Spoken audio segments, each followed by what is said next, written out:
여러분 안녕하세요. 저희 통합사회 2 이제 교정적 정의 부분을 안 나갔었죠. 저희 교과서에 이제 교정적 정의에 대해서 자세하게 안 나와 있어서 자세히 다루진 않았는데 이번 시간에는 제가 영상 강의지만 좀 자세히 다뤄보려고 합니다. 그래서 우리 교정적 정의 잠깐이나마 배웠던 것 같아요. 교정적 정의가 뭐였어요? 교정적 정의 하면은 우리가 아리스토텔레스의 정의에서 배웠죠. 먼저 분배적 정의는 사회적인 가치를 어떻게 분배할 것인지에 대한 문제였고, 교정적인 정의는 어떻게 범죄자를 처벌할 것인지에 대한 정의였던 것 같아요. 그 중에서 교정이라는 표현이 우리가 일상생활에서도 자주 쓰죠. 이빨 교정한다라는 표현 많이 쓰잖아요. 그 말이 뭐예요? 잘못된 이빨을 바로잡는 거죠. 이것도 마찬가지로 이 교정이라는 의미가 무슨 의미냐? 잘못된 것을 바로잡는다는 의미예요. 그러면 잘못된 것을 바로잡는다는 정의인 것 같은데, 그러면 어떤 잘못된 것을 바로잡냐? 범죄자를 어떻게 처벌하는 것이 교정적 정의에 부합하냐? 이게 우리의 주제입니다. 그래서 범죄자 중에서도 우리 살인자를 어떻게 처벌하는 것이 좋을지 이거에 대해서 학자마다 의견이 나뉘고 이게 시험 문제에 나오게 됩니다. 그래서 우리가 이 통합사회 윤리 파트에서 가장 중요한 것은 이 학자별로 어떻게 의견이 나뉘는지 그게 중요하겠죠. 그 학자 먼저 소개하자면 먼저 첫 번째 칸트 씨가 나옵니다. 네, 칸트 어마무시하죠. 그리고 베카리아 씨가 나오는데 한 분은 사형제를 찬성하고 한 분은 사형제를 반대하세요. 그래서 그 이유에 대해서 알고 있으셔야겠고 두 학자의 공통점 그리고 차이점 잘 알아두시면 좋을 것 같아요. 그래서 보면은 이제 칸트 먼저 볼게요. 첫 번째 칸트. 칸트는 아까 제가 사형제도 찬성한다고 했죠. 사형제 찬성이죠? 그래서 왜 찬성하는지 봤더니 자, 첫 번째 얘는 어떤 논거에서 찬성하냐? 응보주의 논거에서.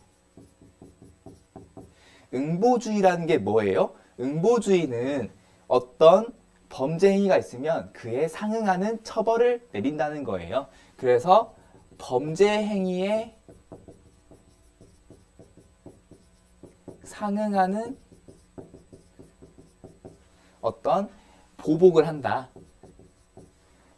응보라는 게 응분의 보복, 마땅한 보복을 한다는 의미거든요. 그래서 이 칸트의 응보주의 특징이 뭐냐? 첫 번째, 얘는 동해보복이에요.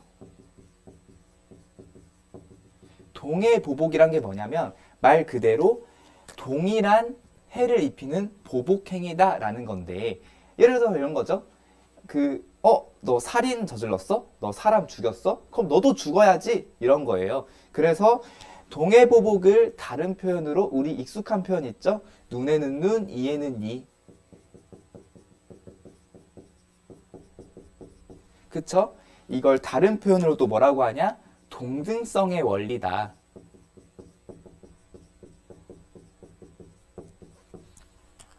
동등성의 원리? 말 그대로 너가 죄를 저지른 만큼 처벌을 하자는 거죠.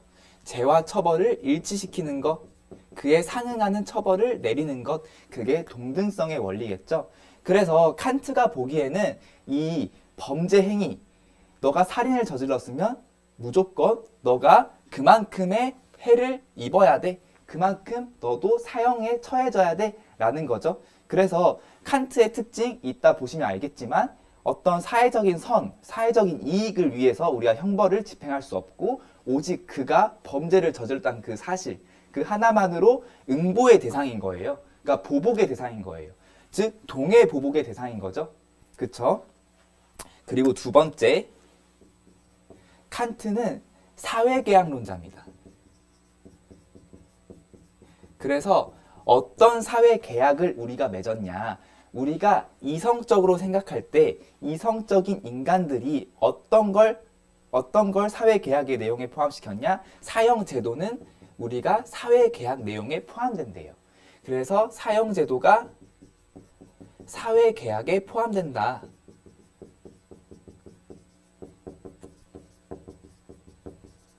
그래서 우리가 사형제도를 집행할 수 있는 거죠.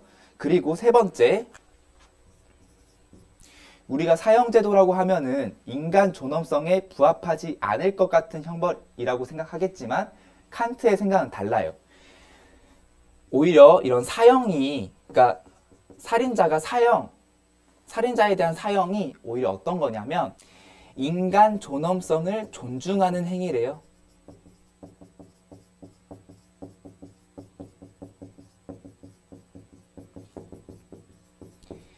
그 이유가 뭔지 봤더니 너가 인간으로 태어났잖아. 그리고 너가 동료 인간을 죽였잖아. 그러면 너가 인간으로서 마지막까지 책임을 지고 가야지. 약간 이런 거예요. 그래서 인간 존엄성을 마지막까지 실현시킬 수 있도록 하는 형벌이 사형제도다라고 하는 거죠. 그래서 봤을 때 인간이 선택한 어떤 범죄 행위를 선택했을 거 아니에요? 인간이 선택한 행위에 대해서 책임을 질 수 있게 하는 형벌이 사형제도다.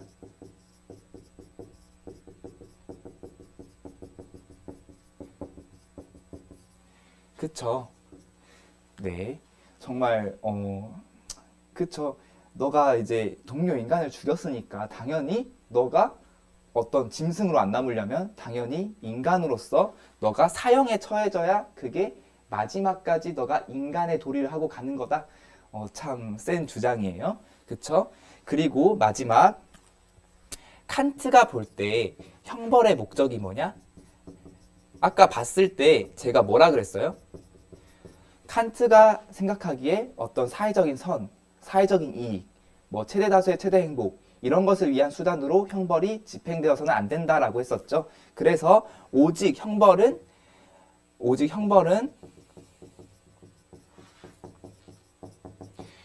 보복의 수단이고요. 왜냐하면 동해 보복을 주장하니까요. 너가 저지른 죄의 값을 치러야겠죠. 그리고 공적 정의 실현 수단입니다. 공적 정의가 뭐예요? 공적 정의라는 것은 말 그대로 사적 보복을 하지 않는다는 거예요. 만약에 이제 범죄를 저질렀는데 제가 사적인 보복을 한다 쳐보세요. 그러면 그게 온전히 형벌을 집행했다고 할 수 있을까요? 아니죠. 국가가 형벌을 집행해야 된다는 거예요. 그래서 공적 정의 실현 수단이다.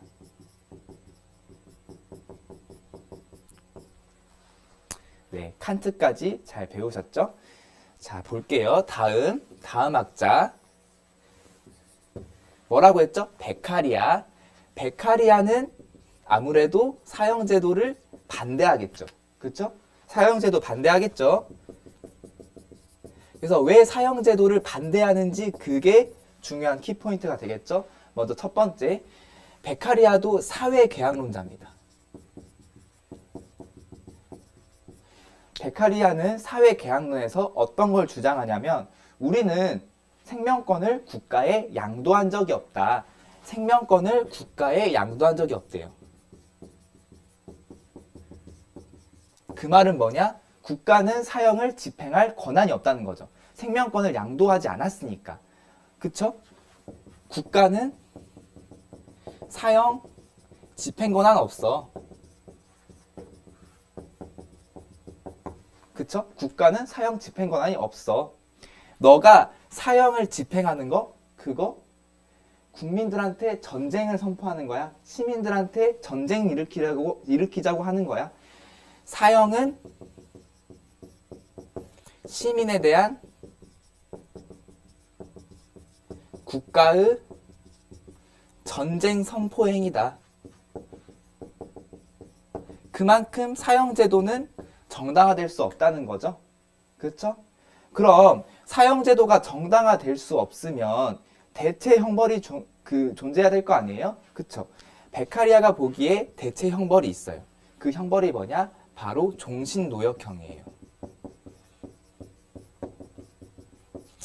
종신노역형? 종신노역형이 뭐예요? 말 그대로 감옥에 갇혀서 죽을 때까지 노동을 하는 형벌이죠. 그래가지고 왜 종신노역형을 주장했냐면 사형제도는 어떤 강도가 세고 강도는 센데 지속성이 약해요.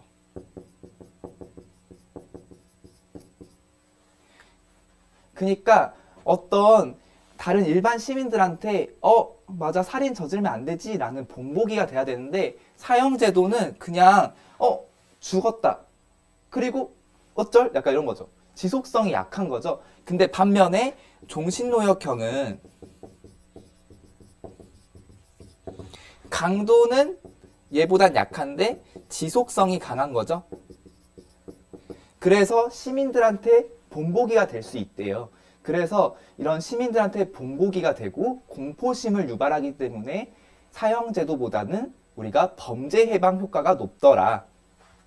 그래서 이 종신노역형이 범죄 예방 효과가 높고 본보기가 되고, 그리고 또 뭐가 되냐?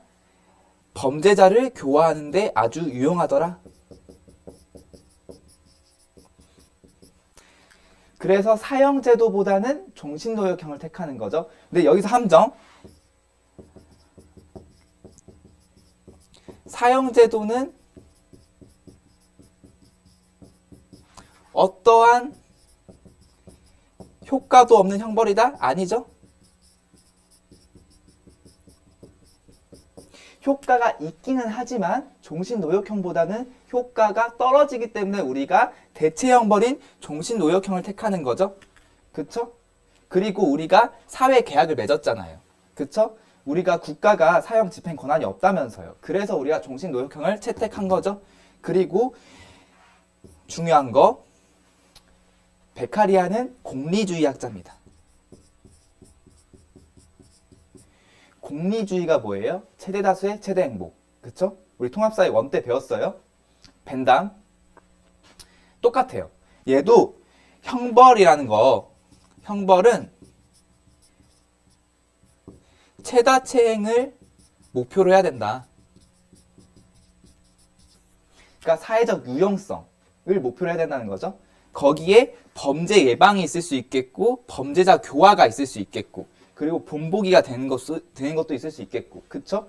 그래야 일반 시민들이 범죄를 안 저지를 거 아니에요. 맞죠? 그래서 우리 공리주의, 형벌은 최다체행에 부합해야 한다. 그쵸? 그리고 형벌을 집행하더라도 우리가 공리주의 입장에서 보면은 형벌 그 자체는 악이죠. 근데 우리가 사회를 유지하기 위해서는 어찌됐건 형벌을 내려야 되잖아요. 그래서 이 형벌이란 것 자체는 뭐냐? 필요악이다. 필요하긴 한데 그 자체는 고통을 유발하기 때문에 악인 거죠. 그래서 어떤 비례가 맞아야 되고, 이 둘의 공통점으로 비례성의 원리가 또 나오게 됩니다. 그래서 이거 지우고 선생님이 벤 다이어그램 그려가지고 한번 비교해 볼게요. 잠깐 퍼즈 할게요. 네, 말끔하게 지워졌습니다. 그리고 벤 다이어그램이 나왔네요. 여러분 벤 다이어그램 오랜만에 보죠? 네, 볼게요. 먼저 칸트 같은 경우에 사형제도 찬성해요, 반대해요? 사형제도 찬성하죠. 그쵸? 예, 목소리가 들렸어요. 찬성한다고. 그리고 베카리아는 사형제도 반대하죠. 그 이유가 사형제도는 효과가 아예 없진 않지만 종신노역형이라는 매우 효과적인 대체형벌이 존재해가지고, 그래서 대체형벌로 종신노역형이 있는 거죠. 그쵸? 그리고 칸트가 보기에 사형이라는 것 자체는, 사형은 인간 존엄성을 존중하는 형벌이죠. 오히려. 그쵸? 여러분의 생각과는 다르게 칸트는 그렇게 봐요. 베카리아는 사형이라는 것 자체는 국가가 집행할 권한도 없을 뿐더러 시민한테 전쟁 선포하는 거죠. 전쟁 선포하는 거죠. 하면 안 되죠. 그리고 칸트는 오직 보복의 수단이죠. 동해 보복이죠. 베카리아는 최다체행이죠. 형벌의 목적이 최대 다수의 최대 행복, 즉 사회적인 유용성을 위해서 집행되어야 하는 거죠. 공통점 볼게요. 공통점이라고 하면은 여기 가운데를 말하는 거겠죠. 가운데 볼게요. 먼저 칸트 안 나온 거 있죠? 동등성의 원리? 물론 여기 동해보고 나왔지만 베카리아라고 해서 이런 형벌과 죄의 비례를 부정하진 않을 거예요. 그래서 둘의 공통점은 비례성의 원리. 그리고 두 번째 뭐가 있냐? 얘네 둘 다 사회계약론이죠. 형벌의 근거를 사회계약론에서 찾죠. 그쵸? 그리고 3번 얘네 공적정의 실현.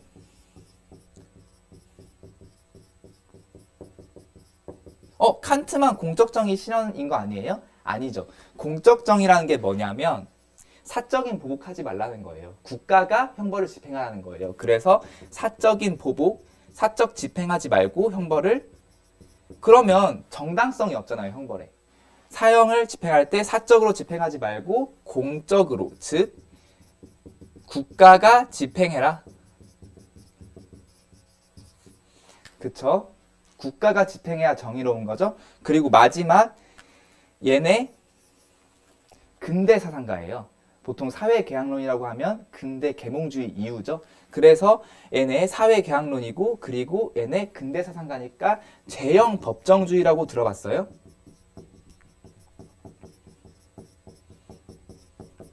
아니, 우리가 벌을 내려야 되는데 그 형벌의 근거가 형벌의 근거인 법이 없으면 형벌을 내릴 수가 없죠. 그쵸? 그래서 형벌의 근거가 법으로 정해져 있어야 되죠.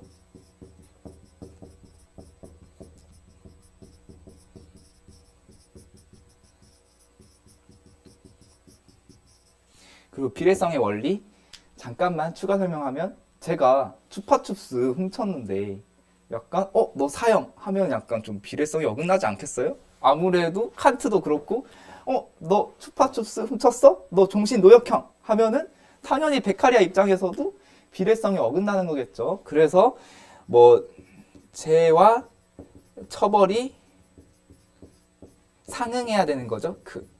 그만큼 비례가 맞아야 되는 거죠. 그쵸? 여러분 잘 정리되셨나요? 네. 정말 수고 많으셨고요. 네, 수고하셨습니다. 그리고 제가 칸트 심화 편을 찍어보려고 하는데 혹시 어떠신지. 네. 여기까지만 해도 솔직히 통합사에 충분할 것 같긴 하지만 아무래도 여러분 언니들이, 그리고 언니 오빠 동생들이, 동생이 아니죠? 언니 오빠들이 본 수능에서는 칸트가 상당히 심화돼서 나왔거든요. 그래서 한번 진행해보면 어떨까 합니다. 잠깐 퍼즈하고 지우고 다시 볼게요. 짜잔. 네, 뒤에 지워졌죠? 그리고 뒤에 칸트 사회계약론 심화라고 나와 있어요. 사회계약론 심화? 얼마나 어렵길래 심화야? 네, 어렵긴 어렵고요. 되게 좀 딥한 주제인데 그래도 수능에 소개가 됐던 주제여가지고 제가 안 다룰 수가 없어서 일단은 제가 다룰 거고요. 아마 통합사회에서는 여기까지 나올까 싶긴 하지만 그래도 여러분이 기출문제 풀면서 이 부분이 막힐 때가 있을 거예요. 그래서 제가 한번 이 이론에 대해서 소개시켜 드리고자 합니다. 그래서 우리 아까 봤을 때 우리가 사회계약론을 맺었다고 했죠. 그러니까 사회계약을 맺었다고 했죠. 그래서 그 사회계약의 주체가 바로 이성을 가진 인간이죠. 인간인데 이성을 가진 인간이 우리가 사회계약을 맺었고, 그리고 우리가 그 사회계약의 내용 중에 사형이 포함된다고 했죠. 살인자에 대한 사형이 사회계약 내용에 포함이 되더라. 여기서 우리가 알아야 될 게 있습니다. 알아야 될 거. 뭘 알아야 되냐? 바로 첫 번째, 칸트가 보기에 인간은 이중적인 인간관이에요. 이중적인 인간이에요. 왜 이중적인 인간이지? 인간에게는 인격이 두 가지가 있대요. 두 가지? 두 가지. 뭐 인격 장애도 아니고, 그쵸? 뭐냐면 첫 번째, 인간은 뭘 가지고 있어요? 이성을 가지고 있죠? 그쵸? 이성을 가지고 있다는 점에서 예지체적 인격이래요. 예지체적 인격. 인간이 이성이 지배하는 인격, 예지체적 인격, 인간의 이성이 지배하는 인격을 예지체적 인격이라고 해요. 좀 어렵죠? 그리고 현실적으로 봤을 때 우리가 이성적으로만 사고해요? 아니죠. 우리 막 갑자기 막 마라탕 먹고 싶고 막 엽떡 먹고 싶고 본능적인 영역도 있잖아요. 어떻게 본능 이성만 있으면 인간이 아니죠. 본능도 있죠. 그래서 현실적으로는 인간이 이성만 가지고 있는 게 아니고 현상체적 인격이라고 해서 현실 세계 인간은 이런 본능도 가지고 있대요. 그쵸? 그래서 인간이 이성적이기만 하면은 되게 도덕법칙 잘 지키고 뭐 살인 안 저지르고 그럴 것 같지만 인간이 범죄를 저지르는 이유 바로 이 현상체적 인격 때문입니다. 그래서 범죄자가 될 수 있는 인격이 바로 이 현상체적 인격이에요. 범죄자의 인격인 거죠. 그쵸? 물론 현상체적 인격을 가지고 있다고 해서 범죄자인 건 아니에요. 우리가 다 예지체적 인격도 가지고 있고 현상체적 인격도 가지고 있지만 범죄자가 될 수 있는 인격은 현상체적 인격입니다. 여기까지 이해되시죠? 그러면 여기 예지체적 인격은 이성이 지배하고 있으니까 얘는 뭘 할 수 있냐면 어떤 도덕 법칙을 수립할 수 있대요.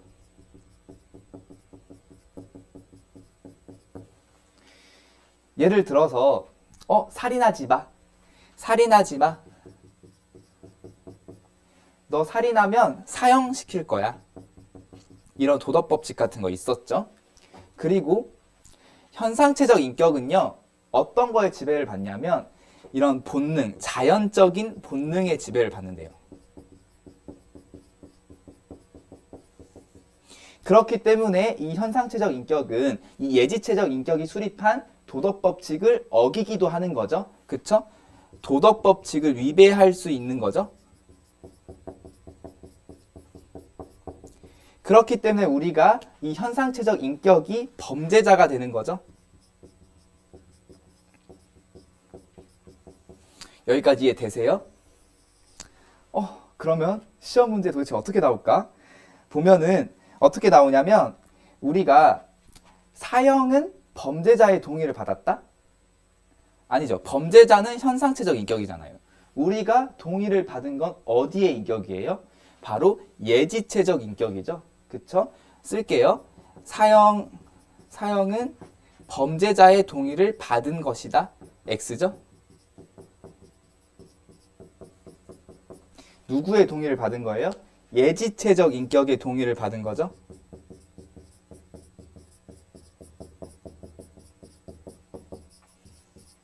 혹은 도덕법칙 수립자의 인격이 동의를 해준 거죠. 그쵸?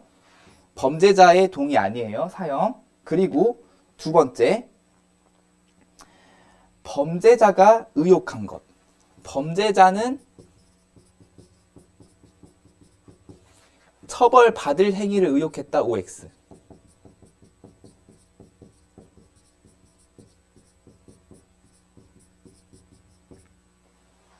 여기서 처벌받을 행위가 뭐예요? 범죄 행위죠. 여기서 의욕이란 말이 뭐냐면 원했다라는 거예요. 그쵸? 범죄를 원했기 때문에 처벌을 받은 거죠. 처벌받을 행위를 의욕한 거죠. 그쵸? 그치만 그러니까 처벌을 의욕했다고 하면 안 되죠. 왜냐하면 이 처벌은 누가 만든 거예요?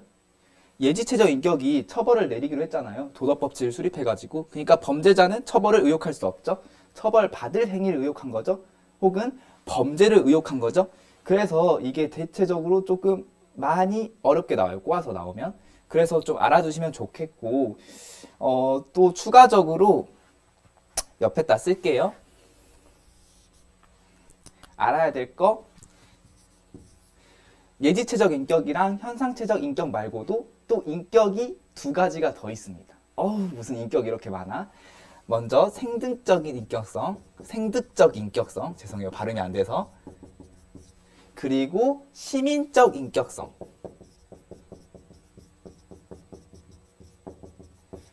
이 생득적인 인격성은 우리가 태어날 때부터 타고난 거예요. 그러니까 인간이라면 누구나 존엄하게 태어난 거죠. 그래서 아무리 사형을 한다고 해도 생득적인 인격성은 사라지지 않습니다.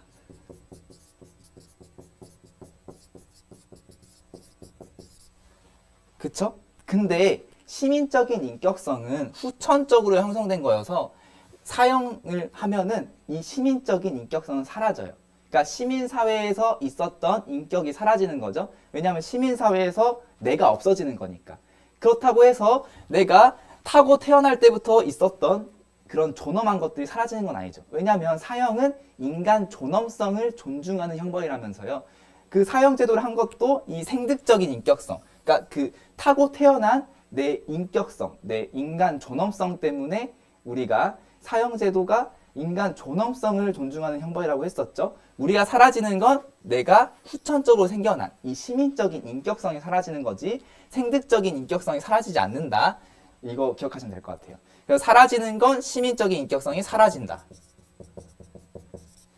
그쵸? 네. 이게 상실되는 거고 생득적인 인격성은 오히려 이 사형제도로 인해서 존중되는 거죠. 네. 여러분들 여기까지 너무 수고 많았고요. 진짜 여러분들 대단합니다. 여러분 이해했을 거라고 믿고요. 이해가 안 되면 댓글 달아주시던지 아니면 저한테 찾아오세요. 네, 여러분들 수고 많았고요. 네, 좋은 한 해 마무리 됐으면 좋겠습니다. 진짜 너무 힘들었고요. 네. 그렇지만 힘든 만큼 뭐 결실이 있겠죠. 여러분들 저 응원합니다. 네, 언제나 여러분 곁에 제가 있다는 거 잊지 마시고 전 이만 물러가 보겠습니다. 네. 또 이제 뭐 필요한 강의 있으면 제가 찍어서 올릴 테니까요. 예, 요청하세요. 네, 감사합니다.